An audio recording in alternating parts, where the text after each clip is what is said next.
A common argument Muslims get is, why are you forcing your child to wear hijab? Let her be free to choose. In that same logic, we can say, why are you forcing your child to go to school? Why are you forcing your child to eat? Why are you forcing your child to wear clothes at all? Let them be free and choose. Obviously, these people are limited in their understanding of hijab, hence why they come up with such a statement. You have probably already heard that wearing the headscarf is a sense of protection from being harassed.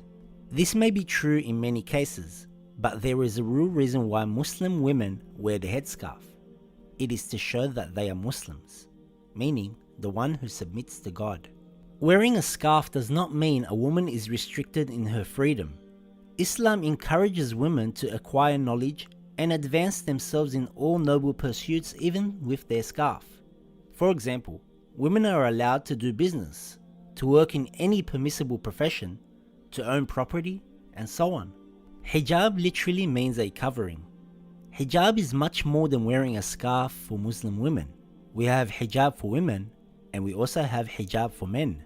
Hijab is not just about outer appearances, it is also about noble speech, modesty, and dignified conduct for men and women. Although there are many benefits of hijab, it is first and foremost a commandment from God. Therefore, wearing it is an act of faith and obedience to the Creator, as mentioned in the Holy Quran. Hijab has been categorized into two parts: hijab of the body and hijab of the dress. Hijab of the body refers to body parts, and we will list some here. We have hijab of the eyes. This means every believing man and woman must lower their gaze from forbidden things. Narrations tell us that a glance is a poisoned arrow from the arrows of Satan. Hijab of the tongue refers to protecting yourself from speaking ill of others, such as backbiting. Hijab of your hands means to protect your hands in doing any injustice, such as taking unlawful money. It also means to protect yourself from any physical contact with a non-mahram, such as hugging or shaking hands with them. Mahram, in short, means a person who is haram to marry in a normal given situation, like aunts and uncles, brothers and sisters. Therefore, non-mahram means it is not haram to marry. For example, our cousins are not our mahram. We cannot shake hands with them or hug them, even if we consider our cousin to be just like a brother or a sister. As for hijab of the dress, for women who have reached the age of Islamic maturity, it means that the whole body should be covered in the presence of a non-mahram, except for the hands and face in normal circumstances. The head and neck should also be covered so that no hair is showing. According to the scholars, the feet must also be covered completely.